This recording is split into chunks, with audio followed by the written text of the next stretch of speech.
All right, welcome. Let's work some triple integrals. So the first one, I'm working multivariable homework 3.6. The first one, it gives you a couple of pictures of some regions, and it's like, hey, find the volume of this region. And I did my best to replicate the sketch because I tried to print it out with the printer, and in black and white it just was even worse. So this is the graph of z equals x. Okay, I'm just going to get that right. So this is graph of z equals x, and then this curve right here, this is x equals 4 minus y squared. This curve right here. So this is like a very different perspective on the usual XYZ space than we usually take, but that's what the image looked like, so I just tried to copy it the best I could. Okay, so on these, it starts down here at the xy plane, that's z equals 0. If I've got z equals 0 running up to z equals x, I want to integrate with respect to z first. Okay. So we know we're going to be triple integrating dv over the region we're interested in to get the volume. Okay. So what we're going to have to do is I'm going to start with the inside. Z is running from z equals 0, that's the xy plane, up to z equals x. Okay. Then I'll probably do x because I've got x as a function of y, and I could solve it backwards, but I don't really want to. X is running from x equals 0 out to x equals 4 minus y squared, right? Like that. Or you could look at it like, whoops, that was supposed to be parallel, like that.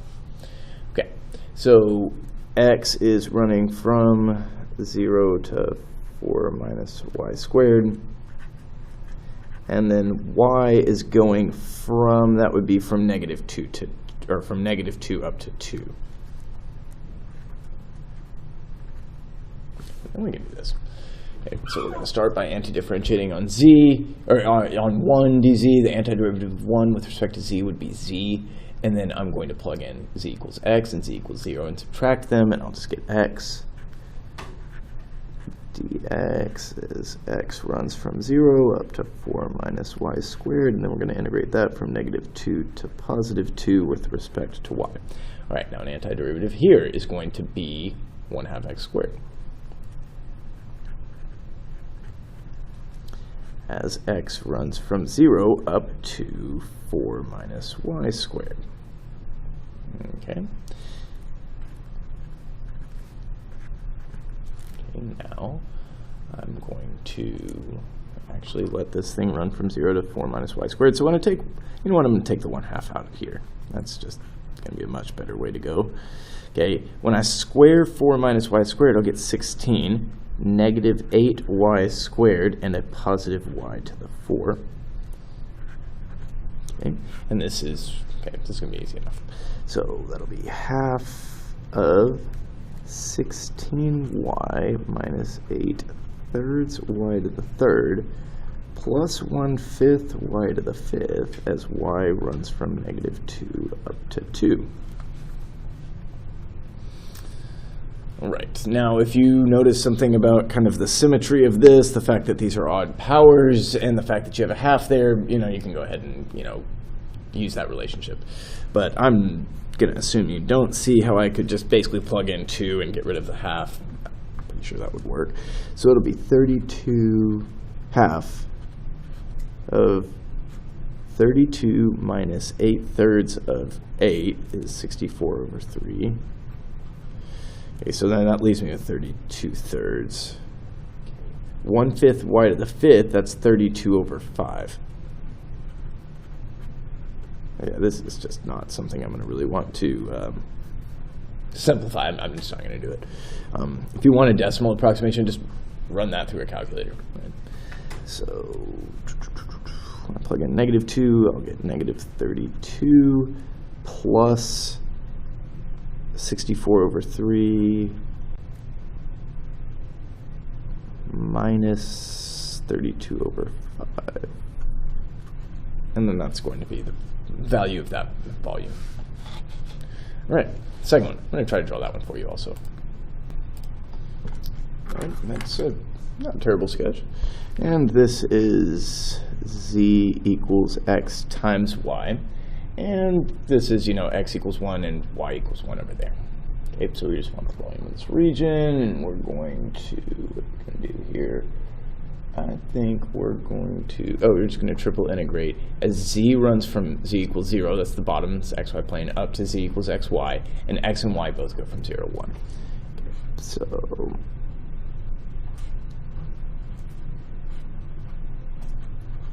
right, so this is z. Z runs from 0 to xy. Then, well, x or y, it doesn't matter. It's got a lot of symmetry in this situation. This is this is number 2. All right. Anti-differentiate dz, I get z as z runs from 0 up to xy, and so I'll just get xy.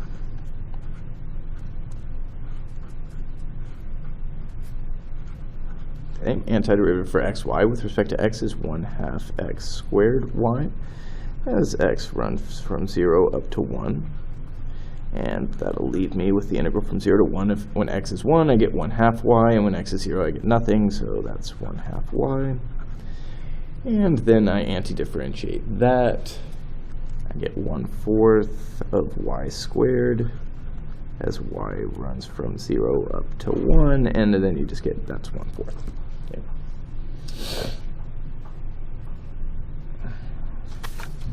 Okay. Then there's a couple of just regular practice problems, old-fashioned triple integrals. And I didn't put so many on this practice set because we're going to come back and we're going to do a bunch more integration in this class. And for today, when we're just learning, this will be enough. Okay, so compute the triple integral.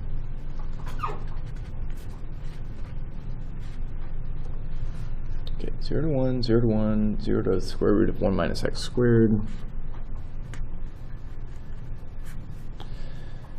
X, y, z, dy, dx, dz. dy, dx, dz. All right. So I'm going to say, all right, anti-differentiate with respect to y, and I'll get xz times 1/2 y squared, and maybe I'll even factor out the 1/2. And then it'll be y squared as y runs from 0 up to the square root of 1 minus x squared. Okay, so that's 1/2 xz times 1 minus x squared, right? When I subtract 0 and won't have anything left, and when I plug in that square root, we'll just go away because it got squared. All right, and I think, though, because I'm going to have to anti-differentiate this with respect to x, now I don't want to have to use, UDV or anything like that. I'm just going to distribute. And so that's going to be 1/2 xz minus 1/2 x cubed z. We can deal with that. Right? So that's what we're going to double integrate. Okay. Thinking better of that now, and I'm just going to, rather than deal with even worse fractions, I'm going to factor out the half, and I'm going to call that xz minus x cubed z dx and then dz. Okay.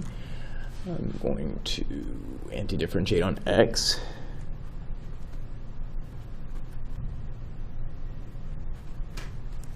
Minus 1/4 of z times x to the 4th as x runs from 0 up to 1.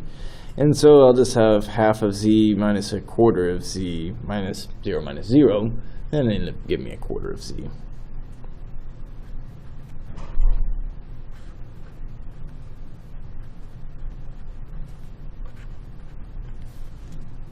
Okay. And then I might go ahead and say that's 1/2 from there, from that one, 1/4 here, then 1/2 z squared as z runs from 0 up to 1. Okay, that'll just be 1, so that's 1/16. And then number 4 is the triple integral over w of z dv, where w is defined by these inequalities. I'm going to kind of put this over here because I am not sure what this is all about. X between 0 and 1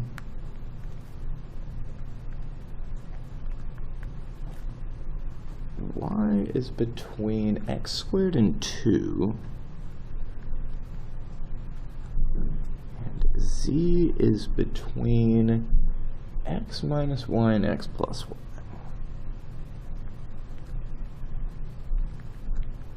Okay, I already know what order of integration I'm going to have to use, because if z is depending on both x and y, if we have two variables, then we're going to have to make that our innermost bound. Okay, that one can have two variables in it, but not three. The middle one can have one variable, but not two, and the outside can never have variables in it. Okay, or at least the variables of integration. Okay, so I'm going to go over here, and I'm going to say, all right, this is the integral. On the outside, I have to have x going from 0 to 1. Then in the middle, I need y going from x squared up to 2. And then z needs to run from x minus y to x plus y. So that's dz, dy, and then dx. Okay. And we've got that, and 1/2 z squared, so I'll factor out. So z squared, as z runs from x minus y to x plus y. Okay. Oh, but that's all right, because it'll be plug in the top, and I'll have x plus y squared. Plug in the bottom, I'll have x minus y squared. And those aren't, that's not going to be impossible to anti-differentiate, right? I don't actually have to do that algebra. I can just use the power rule. Okay, because it's like x plus 1 squared and x minus 1 squared. You know, with respect to x, we can do that. Okay. Now, on y, I will have to be a little careful about that negativity there, but we'll work through that. Okay, anti-differentiating with respect to y first, that's going to be, and I know there's going to be a 1/3 y to the third for both of these, so I'm just going to factor out the 1/3 immediately. X plus y to the third. You can try taking the derivative of that with respect to y and seeing that that is x plus y squared.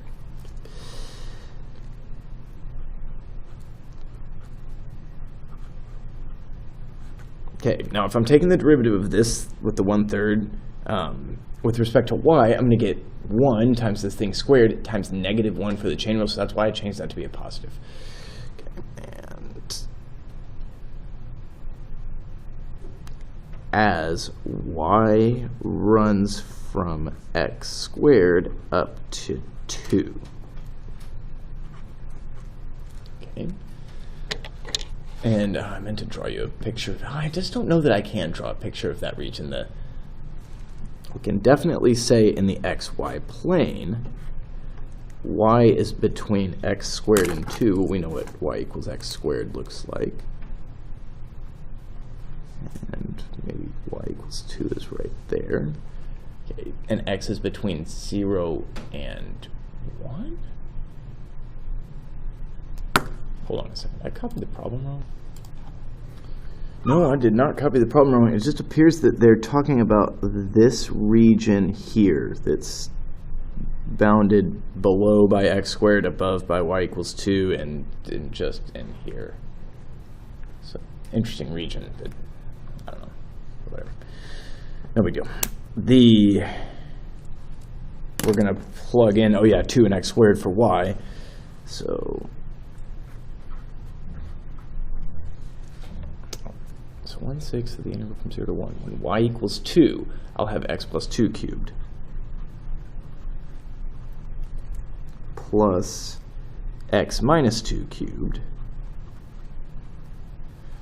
I'm sure that there's something we could do with that sum of cubes, but I don't really feel like it. And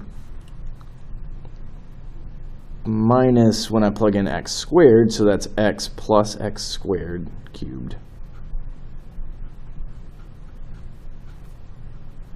And a minus x squared cubed. Okay, we're integrating all of that with respect to x. I'm sure there is something that, I'm sure there's some kind of trick I could have done. Maybe actually squaring those would have been a good idea, but I got just this thing.